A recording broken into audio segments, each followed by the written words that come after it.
한 전철 노선이 있습니다. 보통의 수도권 전철이 인천이나 경기도에서 서울까지를 이어주는 것과 달리 이 노선은 현재 서울로 단 1mm도 들어가지 않습니다. 7월에 노선이 연장되지만 개통한 구간 중에서도 서울 안에 위치한 역은 단 한 곳뿐이죠. 그나마 유일하게 서울 안에 있는 이 역은 서울시 맨 끝에 있고요. 여기까지만 들으면 저런 노선을 만들었나 싶죠. 하지만 유일하게 서울 안에 있는 역이 지하철 5개 노선이 들어오는 환승역이라면, 심지어 전 세계에서 가장 운행 횟수가 많은 항공 노선의 출발지라면요? 맞습니다. 이 역은 국내 최초 지하철 5개 노선 환승역인 김포공항역. 이번 영상의 주제는 7월 1일 대곡까지 연장 개통하는 수도권 전철 서해선 이야기입니다. 대곡 소사선이라는 이름으로 사업이 진행됐던 이 구간의 길이는 18.35km. 이번 추가 개통으로 서해선에 새로 생기는 역은 5개 뿐이지만 경기도 서부를 남북으로 종단하는 서해선 연장 개통에 많은 분들이 기대를 하고 있습니다. 예정대로라면 재작년인 2021년에 개통을 해야 했지만 서해선이 개통까지 이르는 과정은 쉽지 않았습니다. 서해선 소사 원시 구간과 이번에 연장 개통하는 대곡 소사 구간 이야기까지 같이 만나보시죠.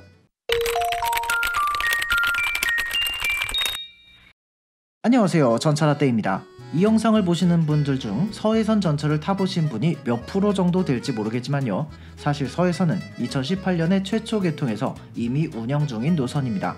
부천시 소사역을 출발해 시흥시를 관통하고 안산의 원시역까지 운행하는 노선인데 노선의 절반 정도가 시흥시에 속해 있습니다. 서해선 소사 원시 구간은 39번 국도를 따라가는 과거부터 어느 정도의 이동 수요가 꾸준하던 지역이었습니다. 특히 현재 신천역 주변의 신천동은 과거의 신천리였는데, 신천리에서 여우고개라는 고개 하나만 넣으면 바로 소사읍이라는 큰 마을이 있었습니다. 소사읍에는 소사역이라는 경인선 철도역이 있었기 때문에 일제강점기부터 이미 두 지역을 잇는 버스가 운행했다고 해요. 소사에서 신천을 이어주는 이 버스 회사는 양쪽 지명의 앞글자를 따서 소신여객이 되었고, 소신여객은 지금도 부천시에서 가장 흔하게 볼 수 있는 시내버스 회사이죠. 이후에 반월공단 조성으로 안산시가 도시로 개발되면서 지금은 없어진 경원역의 1번 좌석버스가 부천 남부역에서 신천지역과 검호동을 지나 안산역까지를 운행해서 현재의 서해선과 비슷한 역할을 했죠. 하지만 이 지역에 전철이 늦게 들어선 건 시흥시의 특이한 역사도 한몫하는 것 같습니다. 원래 시흥이라는 이름은 현재의 시흥시 지역이 아니라 서울시 금천구 시흥동을 가리키는 지명이었습니다. 그런데 일제강점기 당시에 행정구역이 통폐합되면서 현재의 시흥시 지역은 물론 금천구의 시흥지역과 영등포, 심지어 지금의 광명, 안양, 군포, 의왕, 과천 등까지 모두 시흥군 관할이 됩니다. 지금은 상상하기 어려운 규모죠. 이 중에서 영등포가 가장 먼저 경성부로 흡수되어 나갔고, 1963년 서울대확장 당시에 현재의 금천구 시흥동 지역도 서울특별시로 편입됩니다. 이후 광명, 안양, 군포, 의왕, 과천 등까지 도시로 개발되는 과정에서 차례대로 독립해 나갔는데 남아있는 지역은 시흥군이라는 이름으로 유지되었다가 이곳이 시로 승격되어서 현재의 시흥시가 됩니다. 결국은 오리지널 시흥은 없는 시흥시가 된 거죠. 여담이지만 1호선 금천구청역이 과거에는 시흥역이라는 이름을 썼다 보니 역 이름을 바꾸기 전까지는 시흥시로 가려는 사람들이 시흥역으로 잘못 오는 경우가 많았다고 하죠. 신천동 외에 개발이 더뎠던 과거와 달리 시간이 지나면서 대야동이나 은계지구, 또 시흥시청과 능곡동 지역이 점차 아파트 단지로 개발되면서 대중교통 확충이 필요해졌습니다. 그렇게 건설에 들어간 노선이 소사 원시선으로 2018년 서해선 타이틀로 개통한 첫 구간이 되었죠.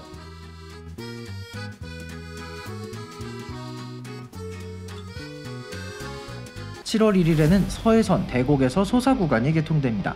현재 소사행으로 운행 중인 전철이 대곡행으로 연장되고 8월에는 일부 열차에 한해 경의중앙선 일산역까지 연장 운행할 예정입니다. 대곡소사선이라는 이름으로 추진된 이 구간은 원래 2021년 개통 예정이었지만 개통이 2년이나 늦어졌습니다.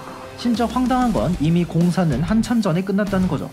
개통이 늦어진 데는 여러 가지 이유가 있었습니다. 개통이 연기되는 노선이야 많지만 20km도 안 되는 노선 하나치고는 유난히 사연이 많은 구간이었죠. 첫 번째 이유는 한강 하저터널 공사의 지연이었습니다. 능곡역과 김포공항 사이 한강을 지하터널로 건너게 되는데 난공사로 인해 예정보다 일정이 늦어지면서 후속 작업들도 줄줄이 지연되었습니다. 두 번째, 김포공항역 구간의 설계 변경 문제였습니다. 서해선은 원래 전철만 다니는 게 아니라 KTX나 화물열차가 함께 운행할 수 있도록 설계된 노선입니다. 그렇다 보니 다른 전철 노선에 비해 노선이 비교적 반듯한 편이고 커브도 다른 노선에 비해 완만하죠. 서해선 김포공항역은 원래 공항 앞도로인 남부순환로 쪽에 가깝게 지어질 예정이었다고 하는데 환승 이용객들의 편의를 위해 환승 거리를 단축하기로 하면서 역사를 기존 김포공항역 쪽에 가깝게 당기게 되었습니다. 설계가 변경되는 과정에서 해당 공구의 공사 또한 늦어지게 되었고요. 2021년만 하더라도 개통 연기 사유로 이 두 가지가 꼽혔기 때문에 부천시 지역에서는 소사에서 원종역까지의 우선 개통을 추진했습니다. 이 구간은 한강 하저터널이나 김포공항역 설계 변경과는 관계가 없고 공정률이 100%에 근접한 상태였거든요. 또 원종역은 화물 취급을 고려해서 대피선이 있는 쌍섬식 승강장 형태로 시공되어서 회차가 가능한 역이었기 때문에 기술적인 문제는 없는 상황이었습니다. 지하철 음영지역인 원종동의 접근성이 좋아지는 건 물론이고 강남행 전철인 7호선과 환승이 되는 등 짧은 구간이지만 이점이 클 것으로 예상됐거든요. 실제로 2022년 3월로 부분 개통이 추진되었고 일부 노선도에는 원종역까지 개통된 걸로 미리 표기하기도 했습니다. 하지만 결국 원종역까지의 부분 연장은 무산되었죠. 세 번째 이유는 차량 도입 지연입니다. 기존의 서해선에는 사량 1편성으로 총 7개 편성이 운행 중이었고 대곡 연장 개통에 맞춰 10편성이 추가로 들어올 예정이었습니다. 하지만 추가 전동차가 정해진 일정보다 늦게 납품된 일이 발생하면서 차가 없어서 개통을 할 수 없는 상황이 발생하게 된 거죠. 거기에 한 가지 이유가 더 있었으니 기존 소사 원시 구간의 신호체계 변경이었습니다. 소사 원시 구간에는 기존 신호 방식 대비 기술적으로 좀 더 발전한 CBTC라는 신호 방식을 쓰고 있었는데 문제는 장애로 인해 열차가 급정거하는 등의 현상이 있었다고 합니다. 결국 이 구간의 CBTC 사용을 포기하고 기존 코레일 구간과 동일한 ATP 방식으로 선로와 차량의 신호 장비를 대거 교체하게 됩니다. 하지만 차량을 개조하는 동안 열차 운행을 안 할 수는 없으니 새 차가 들어와서 운행을 해야 그동안 기존 차량을 개조할 수 있는데 이 새로운 차가 늦게 들어오면서 이 작업이 줄줄이 지연된 거죠. 결국 작년 연말부터는 차량 개조를 위해 한시적으로 열차가 간편되는 상황까지 발생했고요. 이렇게 우여곡절이 많았던 서해선 대곡 소사 구간은 드디어 7월 1일에 개통합니다. 새로 생기는 건 5개역 뿐이지만 이 구간의 특징이 몇 개 있습니다. 우선 원종역을 제외한 모든 역이 환승역이죠. 원종역도 사업이 확정된 대장 홍대선과 환승이 예정되어 있어서 결국 구간 내의 모든 역이 환승역이 됩니다. 심지어 환승역들의 라인업도 어마어마하죠. 우선 국내 최초 5개 노선 환승역인 김포공항역, 5호 9호선, 공항철도, 김포골드라인까지 다 환승이 가능하고요. 종점인 대곡역은 3호선과 경의중앙선 환승역이고 현재 GTX-A가 공사 중입니다. 부천 종합운동장역은 강남행 전철인 7호선과 환승되고 경인선의 업그레이드격인 GTX-B가 들어올 예정입니다. 또 기존에 동서로만 지하철이 놓여 있었던 지역은 서해선이 남북으로 관통하기 때문에 기존에는 생각하기 어려웠던 다양한 방향의 이동이 가능해지죠. 가장 대표적인 게 일산에서 내려온 후 김포공항역에서 9호선 급행으로 환승하는 동선입니다. 기존에 3호선으로 강남까지 가려면 굴곡이 심한 편인데 서해선과 9호선 조합은 제법 인기가 있을 것으로 예상됩니다. 그러다 보니 서해선 개통보다 9호선 급행에 사람이 많아질 거라는 점이 더 이슈가 되더라고요. 참고로 서울시에서는 서해선 대곡 연장으로 9호선 급행열차 혼잡도가 22% 증가할 것으로 예상하고 7월 31일부터 출퇴근 운행 횟수를 증편하겠다고 발표했습니다. 또 현재 제작 중인 9호선 신조차 8편성을 최대한 일정을 앞당겨서 12월부터 운행 개시하겠다고 하고요. 이외에도 일산이나 김포에서 내려와서 7호선 환승으로 가산 디지털 단지 쪽으로 출퇴근한다거나 시흥시에서 올라온 후에 김포공항에서 공항철도 환승으로 홍대나 서울역 쪽으로 접근하는 등 다양한 동선이 가능해지죠. 환승객이 아니라 노선 내에서의 이동 측면에서도 이 노선의 메리트는 제법 큽니다. 김포공항에서 부천시의 9호 오정구 원미구 지역은 버스로 이동하기 수월한 편이지만 시흥이나 안산은 물론 소사역 남쪽 지역만 해도 김포공항 접근이 쉽지 않습니다. 김포공항에서 일산이나 능곡 접근도 마찬가지입니다. 도로로는 개화역 앞에 개화검문소를 지나 행주대교를 건너서 고양시로 접근할 수 있는데 정체가 없는 시간대인 새벽 2시에 지도 앱으로 검색했을 때 12분이 나왔습니다.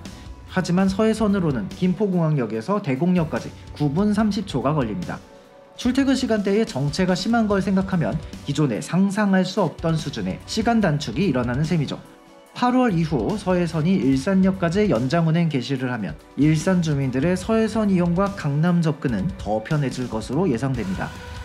다만 우려되는 점이 있다면 서해선의 배차 간격입니다. 코레일에서 공개한 시각표에 따르면 서해선은 연장 개통 후에도 출퇴근 시간대 배차 간격 12분, 낮 시간대와 휴일에는 배차 간격 20분으로 운행할 예정으로 소사 원시 구간만 운행할 때와 거의 동일합니다. 연장 개통으로 인해서 승객이 훨씬 늘어날 텐데 짧은 사량 편성에 이 정도 배차 간격으로 감당할 수 있을지는 좀 지켜봐야 될 것 같습니다. 이번 전차라떼 영상은 여기까지입니다. 구독과 좋아요 눌러주시고요. 저는 다음 영상에서 다시 찾아뵙겠습니다. 고맙습니다.